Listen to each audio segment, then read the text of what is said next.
is time for our Player Hater of the Week. Last week was the first time we did it. I got the idea from Chappelle's show. He's one of his best skits, I think. It's his Player Haters Ball, where they have 4 different of his characters, where they talk about certain things they've done. They hate on them for dumb reasons. But we all had ours last week. Mine was Phyllis from Moga, Alabama, who went off on Paul Feinbaum. You cow turd, you. Calling him a cow turd. I think that's the best one all year. I don't know if we're going to even top that one. Like, as soon as I saw that video, I knew I was making that the Player Hater of the Week. This week, there's more competition. I had a tough time deciding my pick. Quite a few in my head. But right before we start, though, my Player Hater of the Week. Oh, man.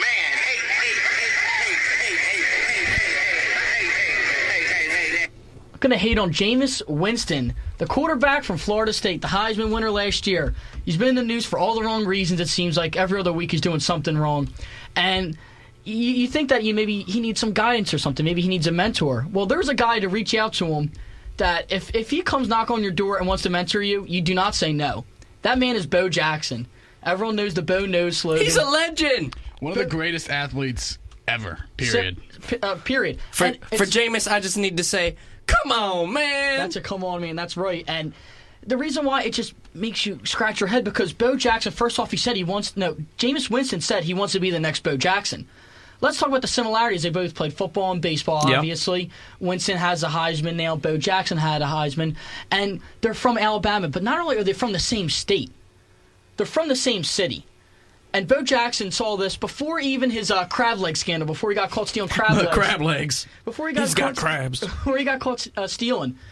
Bo Jackson reaches out to him, saying, like, look, if you need help, he said he needed, like, a father figure or something like that. Someone to really help him out, because he said he knew he was on the wrong path. And Jameis Winston shuts down Bo Jackson, saying he doesn't need any of his help. And Bo's response, normally I don't like giving advice if I haven't been down the road myself. But if I give you advice on something that I know about more than you by just falling out of bed in the morning, if you can't take that advice and learn from it, then I've got nothing else to do with your situation. You're on your own. So Bo Jackson was basically saying, look, I tried helping him out. He wanted no parts. And Jameis Winston, you're a fool. Bo Jackson, and this is another thing about Bo Jackson, if anyone's watched the 30 for 30 on him, he's not a guy that likes media attention. It's not like he's doing it just to get in the spotlight. He hated talking to the media. He just seemed like he was really uncomfortable in front of them. I think this is almost out of the goodness of his heart. He wanted to, help out a guy who he saw has so much potential. And Winston keeps messing it up, and to turn down Bo Jackson, my Player Hater of the Week, Jameis Winston. Who wants to go next?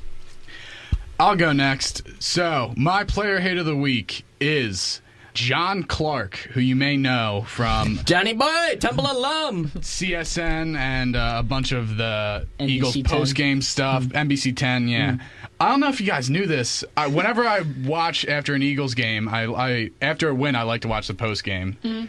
And there's probably like 6 or 7 post-game shows, and that's not an exaggeration. Like, you watch one, and then there's like another one with the same people on it. It doesn't make any sense. So, on every post-game show that John Clark was on, he referred to this Eagles win, this shutout win over the Giants, as a blackout sack-out. And I just have to, I don't know if I can add much more. That's enough for me. That qualifies as my Player Hater of the Week. Blackout sack-out. Hate. Just hate. That is great, though, because after the first one, he should have been like, oh, that was a mistake. But he kept saying it. He kept bringing it back up. From John Clark. Temple's finest right there. Not exactly Temple's finest. I think John Clark's great, too, by the way. He's great. There's no doubt about that. I really like him. If you say it one time, I think you kind of have to know that, wait, did I just say that? And then they keep saying it? I don't know. But that's a blackout think about the sack phrase sack out. Yeah. That is let that hold on. Let that reminisce for a minute. Let's just let that sound. Okay. John Clark, that's a good pick, Kevin. So last week you had Martin Mayhew, Detroit Lions GM. Martin Mayhew. Rest in peace, Alex Henry, by the way. No, he's not dead. He's not dead, His football Kev. career might as well be dead, though. His football career is definitely in the toilet. He and Gil are hanging out, actually. They were hanging out the other day. I saw them. They signed Matt Prater, and then he missed 2 field goals. This Detroit Lions team has missed 10 field goals this year. And Prater's money, too. That's the funny thing. Yeah, Prater's a good kicker, too. That's all because he was in Denver, I think. But that's unrelated. All right. Going all scientific on us over here now, Kev. All right, Ed, now, your player hater of the my week. Player Hater of the Week is the media after the Giants-Eagles games. Okay? I like it. Both in New York and Philadelphia, just awful. The first part, in Philadelphia, Victor Cruz goes down with an injury, and Mike Missinelli from The Fanatic tweets out, "Hey Giants fans, Victor Cruz is over, period. Dance to that, period." Victor Cruz is over. Wait a minute. He's over. In my mind, when you say somebody's over, you're understanding that they're hurt. Yes. That there's some sort of they ain't coming back, which is the case. Cruz is out for the year. Mm-hmm. He later tweets, and I quote, "I apologize for the Cruz tweet. I didn't see he got hurt on the play, was outside the stadium, and saw he dropped it walking to my car." Okay. Keyword car there for everyone listening to. Walking to my car, end quote. 2 tweets later, he says, "Again, I only saw him drop the ball on the big screen from the parking lot on my way to the subway. I didn't see that he got injured on the play." Mr. Nelly, make up your mind. Did you take the subway to the stadium or did you drive your car? Here's the thing. I mean, if he saw the play happen on the screen, the injury happened immediately. Immediately. You saw, So as soon if as you Victor saw Cruz hit the the ground, play, he's you saw crying the in pain. injury. You gotta know he was hurt. Mr. Nelly, shame on you. Shame on you. That's poor journalism. It's just being a poor human being. I mean, For that's real. gross. Like, come on. And then Ed continue with And the then next you go part. to the New York Daily News, and this irritates me because I usually like the Daily News. And there's a picture of a worker, I think he was a security officer, at the link, has his Eagles gear on. They show him like cheering, super excited while Cruz is on the ground in pain. And it's the caption is Philadelphia. This is a term that's thrown around a lot in this rivalry that we have. Super clever. Yes. All right, easy now, Kev. Easy now.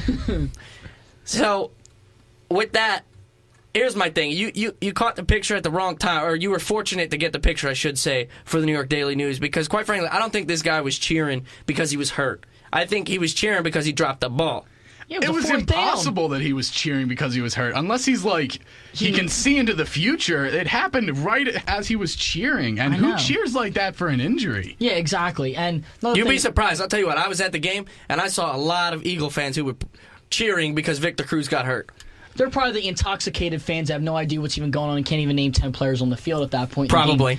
But also, another thing, mention about the guy who was also on the cover of that. Kevin, do you want to go into that? Yeah, his name, actually, we'll withhold his name because this guy's gone through enough. But he actually took a week-long leave of absence from work to volunteer in New York City after September 11th.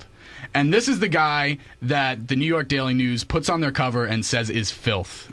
It's kind of gross. It's equally disgusting. as gross as the Mike Missinelli thing. So the media from New York and Philadelphia...